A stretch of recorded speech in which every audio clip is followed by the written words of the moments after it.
Good morning students. How are you? I hope all of you are well at home and do your homework properly.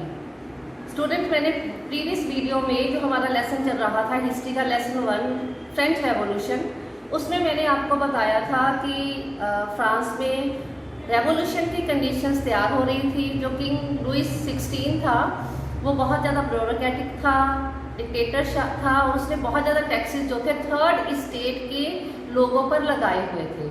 Condition हमने कर ली है, role of the philosophers भी कर लिया, Rousseau, look और Montesquieu का role हम already कर चुके हैं। ये सारी कंडीशन उस समय फ्रांस में चल रही थी, which were the reason for the outbreak of revolution. Now today our topic is outbreak of revolution.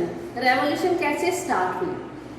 जैसे ही लुइस 16 ने, किंग 16 ने टैक्सेस इंक्रीज किए, आपने प्रीवियस सेक्शन में आपको इसके रीजन पता चल गए। उसका ट्रेजर खाली था, वार पर खर्चा बहुत हो गया था, पैलेस को मेंटेन करना था, तो कहते अब अपनी मर्जी से तो वो टैक्स इंक्रीज नहीं कर सकता था।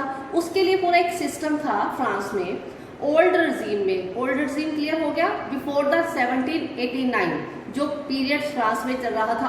ओल्ड रिजीम में मुनार्क जो था वो जो उसके पास कोई पावर नहीं थी टैक्सेस इम्पोज करने की, अकेला वो टैक्स इम्पोज नहीं कर सकता था। रादर उसको क्या करना पड़ता था, स्टेट जनरल्स की एक मीटिंग कॉल करनी पड़ती थी। स्टेट जनरल्स की, ये क्लियर कर लेना, स्टेट जनरल की एक मीटिंग कॉल करनी पड़ती थी। उसके बाद डिस्कशन के बाद न्यू लॉज जो थे वो इम्पोज होते थे। स्टेट जनरल जो एक पॉलिटिकल बॉडी थी और जहाँ पर तीनों स्टेट्स के रिप्रेजेंटेटिव्स आते थे, फर्स्ट स्टेट के, सेकेंड स्टेट के और थर्ड स्टेट के। लेकिन मीटिंग कब कॉल करनी है, it is only depend on the monarch. Monarch के ऊपर ही डिपेंड करता था। तो लास्ट टाइम जो मीटिंग कॉल की थी उसने 1614 में की थी और अब देखो 1714 तक वो पहुंच गए। मतलब इट मीन्स 100 साल हो गए किसी भी मोनार्क ने टैक्सेस को इम्पोज करने के लिए मीटिंग को कॉल ही नहीं किया। ऑन 5 मई 1789 लुइस ने एक असेंबली जो थी स्टेट जनरल्स की कॉल की, मीटिंग प्रपोजल रखने के लिए कि न्यू टैक्स कैसे लगाने हैं एक्सपेंडिचर को अवेल करने के लिए। पूरा एक रिप्लेंडेड हॉल, रिप्लेंडेड तो बहुत सुंदर अट्रैक्टिव हॉल डेकोरेट किया गया वर्साइल के पैलेस में, ताकि डेलीगेट्स जो आ रहे हैं रिप्रेजेंटेटिव्स उनको होस्ट करना था। अब कैसे उनकी पॉलिटिकल बॉडी ये कैसे बनती थी, ध्यान से इसको सुनना। फर्स्ट और सेकेंड स्टेट के हर दोनों स्टेट जो 300 रिप्रेजेंटेटिव्स भेजती थी। फर्स्ट और स्टेट मतलब क्लर्जी और जो नोबेलिटी होते थे उनके रिप्रेजेंटेटिव्स कितने होते थे, 300। उनको आगे वाली सीट्स पर बिठाया जाता था, एक दूसरे की तरफ फेस करके, ठीक है। दोनों साइड्स पर उनकी जो सीट्स होती थी आगे होती थी। वाइल 600 मेंबर जो होते थे वो थर्ड स्टेट्स के होते थे। उनको कोई चेयर नहीं दी जाती थी, उनको बैठने वो खड़े होते थे रोज बनाकर। थर्ड स्टेट जो थे उसमें जो रिप्रेजेंटेटिव होते थे वो एजुकेटेड पर्सन्स होते थे, प्रॉस्पेरस होते थे, खुशहाल, जिनके पास पैसा होता था। पीजेंट, आर्टिजन, वुमेन को कोई राइट नहीं था, कभी वो इस असेंबली में जा नहीं सकते थे, एंटर नहीं कर सकते। अब इन्होंने भी अपनी प्रॉब्लम्स बतानी थी, अपनी ग्रीवेंसेस बतानी थी, पीजेंट्स की, आर्टिजन्स की, वुमेन की। इन्होंने क्या किया, जो इनके थर्ड स्टेट के 300 मेंबर्स थे उनके हाथ में एक एक लेटर लिखकर भेज दी कि आप अंदर जाओगे, ये हमारी ग्रीवेंसेस आप साथ में, क्योंकि चेकिंग तो होनी नहीं है, तो उनकी पॉकेट्स में एक एक लेटर्स 40,000 लेटर्स रिप्रेजेंटेटिव्स अंदर लेकर गए और वहां पर उन्होंने मतलब इनके ग्रीवेंसेस जो थे किंग और फर्स्ट और सेकंड स्टेट के रिप्रेजेंटेटिव्स को बताया। अब वोटिंग का मेथड क्या था स्टेट जनरल में, कोई भी बात फिक्स करने के लिए वोटिंग होती है, आपको भी पता है। तो पास्ट में क्या होता था, स्टेट जनरल जो थे according to the principle of each state had 1 vote, मतलब फर्स्ट स्टेट की भी एक वोट मानी जाएगी, सेकंड की भी एक वोट मानी जाएगी और थर्ड की भी एक। अब आप देखो फर्स्ट और सेकंड स्टेट तो थे, उनकी तो 2 मान लेके आएगी, एक क्लर्जी की, एक नोबेलिटी की। थर्ड स्टेट की क्या रह जाएगी, एक ही वोट रह जाएगी। अब क्या होना था, क्योंकि मेजॉरिटी की तरह फर्स्ट और सेकंड स्टेट की, थर्ड स्टेट की कोई बात मानी नहीं जानी थी। तो इस टाइम लुइस 16 यही करना चाहता था कि सेम ही हम प्रैक्टिस करेंगे, but members of the third state उन्होंने कहा नहीं, वोटिंग जो है अब चेंजिंग मेथड से होनी चाहिए। और ऐसे कैसे होने चाहिए, conducted by assembly as a whole, पूरी असेंबली की वो एक वोट मानी जाएगी। और वहां पर क्या करना चाहिए, हर मेंबर अपनी इंडिविजुअल वोटिंग करेगा, जैसे कि हम आज करते हैं, 1 पर्सन 1 वोट एंड 1 वैल्यू, कि एक मेंबर अपनी अपनी वोटिंग खुद करेगा। और ये उसने ये भी कहा कि ये डेमोक्रेटिक प्रिंसिपल है, और यही डेमोक्रेटिक प्रिंसिपल मैंने लास्ट प्रीवियस वीडियो में भी आपको बताया था कि रूसो जो एक फिलोसोफर था, उसने अपनी बुक में द सोशल कॉन्ट्रैक्ट में यही कहा था 1 पर्सन 1 वोट एंड 1 वैल्यू होनी चाहिए। किंग ने ये वाला मेथड रिजेक्ट कर दिया, ये प्रपोजल रिजेक्ट कर दिया। जैसे ही ये प्रपोजल रिजेक्ट हुआ, जो थर्ड स्टेट के जो मेंबर थे वो क्विट कर गए। उन्होंने कहा कि हम इसमें एंट्री नहीं करेंगे, हम कोई अपनी वोटिंग करेंगे नहीं, और प्रोटेस्ट के लिए वो क्या करके उस पैलेस से बाहर आ गए। अब इन्होंने जाना तो कहीं था नहीं, इन्होंने प्रोटेस्ट तो करना था। Representative of the third state, उन्होंने वो अपने आप को पूरे फ्रांस का एक स्पोक्समैन मानते थे। 600 जो लोग थे ना, उनका ये मानना था we are the spokesman of the whole French nation. Next day उन्होंने क्या किया, 20 जून में वो एक रिप्लेंडेड एक हॉल में, जो वर्साइल पैलेस के ही इंडोर हॉल था, टेनिस कोर्ट था, मतलब टेनिस गेम खेली जाती थी वहाँ पर वो इकट्ठे हो गए और उन्होंने ये कह दिया कि हमने अपनी एक नेशनल असेंबली बना ली है, अपने आप को एक बॉडी का नाम दे दिया नेशनल असेंबली, और ये शपथ ले ली कि हम यहाँ से तब तक नहीं जाएंगे जब तक फ्रांस का एक कॉन्स्टिट्यूशन जो है वो तैयार नहीं हो जाएगा, ड्राफ्ट नहीं हम कर लेते, और मोनार्क की पावर को हम लिमिटेड करेंगे। ये नहीं उन्होंने कहा कि मोनार्क को बिल्कुल गद्दे से उतार दो, उसकी पावर को उन्होंने कहा कि लिमिटेड करनी है। और इनके लीडर कौन थे, मीरूबाई एंड एबिसियर। बच्चे मोस्ट इंपॉर्टेंट क्वेश्चन है, मीरूबाई एंड एबिसियर। अब क्लियर करो मीरूबाई है कौन थे। ये एक नोबल फैमिली में इनका बर्थ हुआ था, लेकिन इनके व्यूज जो थे बिल्कुल अलग थे। नहीं तो ये भी ये कर सकते थे कि इनके फादर नोबेलिटी के थे तो इनको भी प्रिविलेजेस मिल जाती, ये भी सारे राइट्स ले लेते थे, ले सकते थे, लेकिन इनका ये मानना था कि फ्यूडल प्रिविलेजेस नहीं होनी चाहिए। नोबल्स को जो बाय बर्थ प्रिविलेजेस मिल रही हैं, सुविधाएं मिल रही हैं, वो नहीं मिलनी चाहिए। और उन्होंने एक जर्नल निकाला, एक मैगजीन निकाला। तो स्टूडेंट्स, मीराबाई ने ये मतलब जेंट्स थे, नाम पर नहीं जाना, तो उन्होंने अपने फ्यूडल प्रिविलेजेस को रिफ्यूज कर दिया और उन्होंने एक जर्नल निकाला। और वो जर्नल जो वर्साइल की असेंबलीज में क्राउड जब इकट्ठी होती थी तो उनकी पावरफुल स्पीचेस से लोग बहुत इनिशिएट होते थे और प्रोटेस्ट करने के लिए तैयार हो जाते थे। मतलब एक नोबल के सन होते हुए भी उन्होंने ऑर्डिनरी पीपल का साथ दिया। अब आगे नेक्स्ट थे एबिसियर। ओरिजिनली ये एक प्रीस्ट थे, पादरी थे, उन्होंने भी एक इन्फ्यूशियल पम्फलेट, वही एक पेज का जो पम्फलेट होता है वो निकाले।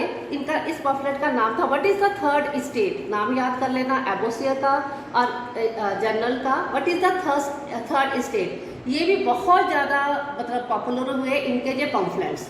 जब ये सारी सिचुएशन फ्रांस में चल रही थी, नेशनल असेंबली जो थी बिजी थी वर्साइल्स में कॉन्स्टिट्यूशन ड्राफ्ट करने के लिए। बाकी फ्रांस में क्या हो रहा था, पूरा दुख दर्द टर्म्योल की सिचुएशन थी। एक्चुअल में क्या था, क्या प्रॉब्लम थी, सर्दी बहुत पड़ रही थी, हार्वेस्ट बहुत उनकी खराब होगी ज़्यादा कोल्ड के कारण, ब्रेड के प्राइसेस बहुत ज़्यादा बढ़ गए जो उनकी स्टेपल डाइट थी। बेकर्स ने होर्डिंग करनी शुरू कर दी क्योंकि डिमांड ज़्यादा थी, सप्लाई कम थी। उनको ये लगा कि हम सप्लाई नहीं करेंगे तो प्राइसेस और ज़्यादा बढ़ेंगे। हर बिजनेसमैन ऐसा सोचता है। होल्डर उन्होंने सप्लाई को बंद कर दिया और ये प्राइसेस और बढ़ने की इंतजार में लग गए। अब वुमेन को क्या करना पड़ता था, लंबे क्यूज लग जाती थी बेकरी के बाहर, तो वहाँ कई घंटे खड़े रहने के बाद विदाउट ब्रेड उनको वापस आना पड़ता था। At the same time king ने क्या कर दिया था, ऑर्डर कर दिया अपना सेना की टुकड़ी को, ट्रूप्स को, कि वो पेरिस 14 जुलाई को उन्होंने जो अपने लेसन के फर्स्ट पैरे में किया था, on the mid night of 14 जुलाई 1789 वो इंसिडेंट स्टार्ट हो गया। तो यहाँ से outbreak of the revolution start होगी। 14 जुलाई को ट्रूप्स को उसने ऑर्डर दे दिया कि पेरिस में जाओ। द एजिटेटेड क्राउड ने क्या कर दिया, बास्टिल को स्टॉर्म कर दिया। आपको याद आ गया होगा बास्टिल को उन्होंने कैसे तोड़ा था और अपने 7 जो को पार्टनर थे उनको रिलीव करवाया था वहाँ से।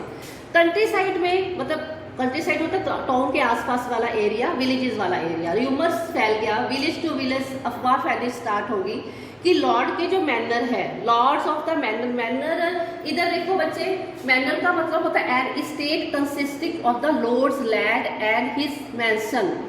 एक ऐसा एरिया जहाँ पर लॉर्ड का मतलब जमींदार की लैंड होती है और उसका घर भी वहाँ पर बना होता है। मैंशन एक तरह से पैलेस समझ लो, पैलेस भी वहीं बना होता है। तो ये र्यूमर फैल गया कि जो मैनर को वो जो हायर बैंड्स, मतलब एक तरह से गुंडे कह लो आप, उसके मसल्स और उन्होंने उसने हायर किए हुए हैं, वो टुकड़ियां आएंगी और जो उनकी पकी हुई फसलें हैं उनको वो खराब कर देंगी। ये र्यूमर फैल गया। अब पीजेंट्स में बिल्कुल बहुत डर फैल गया, ठीक है। सेवरल डिस्ट्रिक्ट्स को उन्होंने क्या कर दिया, सीज्ड कर दिया, सीज जैसे सील कर दिया और अटैक किया चिंटक्स पर। अब चिंटक्स क्या है, कैसल पैलेस और स्टेटली रेजिडेंट जहाँ यहाँ पर लॉर्ड रहता था, जो जमींदार रहते थे, बिलोंगिंग टू ए किंग और द नॉबल मैन, मतलब किसी नॉबल मैन का घर या किंग का घर, उसको जो चेंटेक्स फ्रेंच की मतलब लैंग्वेज में बोलते थे। चेंटेक्स पर उन्होंने अटैक करना स्टार्ट कर दिया। वहाँ से उन्होंने जो छुपा हुआ ग्रेन था उसको लूटना स्टार्ट किया। डॉक्यूमेंट्स को, जो उनके जमीन के डॉक्यूमेंट जहाँ पर उनके अंगूठे लगवाए हुए थे, उनको उन्होंने जला दिया। A large number of nobles अब डर गए, नॉबल जो है डर गए, वो वहाँ से भाग गए। मैनी ऑफ द, और कई जो थे नेबरिंग कंट्रीज में माइग्रेट हो गए, दूसरी कंट्री में चले गए। Faced with the power of his revolting subject, at last जो लुई 16 को पता चला कि नहीं, अब उसकी प्रजा, सब्जेक्ट्स होती है प्रजा, प्रजा रिवोल्ट पर उतर आई है। फाइनली उसने नेशनल असेंबली को रिकॉग्निशन दे दी कि आप नेशनल असेंबली ठीक है, लीगली है, ये काम कर सकती है। और ये भी कह दिया कि जो है एक कॉन्स्टिट्यूशन का ड्राफ्ट किया जाएगा और लोग जो है कॉन्स्टिट्यूशन बनाएंगे। On the meet of 14 August 1789, date, सारी डेट्स इंपॉर्टेंट है। असेंबली ने एक डिक्री का मीनिंग पता यहाँ पर क्या है, लॉज, कुछ लॉज उसने पास किए। उसमें नंबर 1 पर क्या था, very very important, feudal system को खत्म कर दिया। हम जमींदारों के प्रति हमारी जो ऑब्लिगेशंस है, ड्यूटीज है, हम नहीं फुलफिल करेंगे, टैक्सेस हम नहीं पे करेंगे। मेंबर्स ऑफ द क्लर्जी जो थी उनको भी फोर्स किया गया कि आपको, आप प्रीस्ट हो तो इसका मतलब ये नहीं है कि आपको ज़्यादा सुविधाएं मिले, आपकी प्रिविलेजेस, उनकी प्रिविलेजेस भी वापस ले ली गई। थेथिस जो मैंने आपको टैक्सेस बताया था, जो 1/3 ऑफ द एग्रीकल्चर प्रोडक्शन था, उसको भी अबॉलिश कर दिया गया।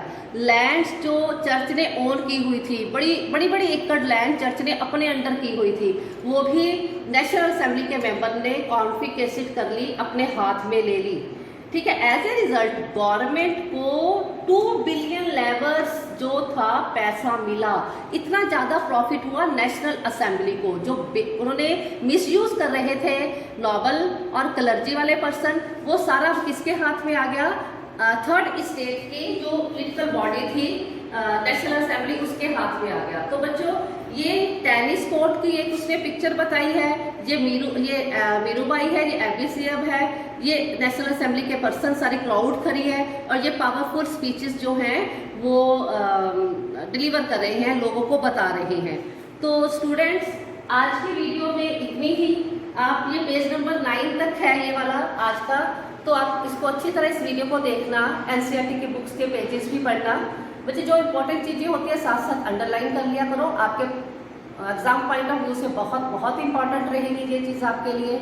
आई will send some question in PDF, try to write those question in your notebook and also learn them. एक और अनाउंसमेंट है बच्चे, आज की जो एक्स्ट्रा क्लास होगी, जो इवनिंग टाइम लगेगी, उसमें अपने कॉन्स्टिट्यूशनल डिज़ाइन वाला लेसन जो है वो पढ़कर आना है। Okay, stay home, stay safe.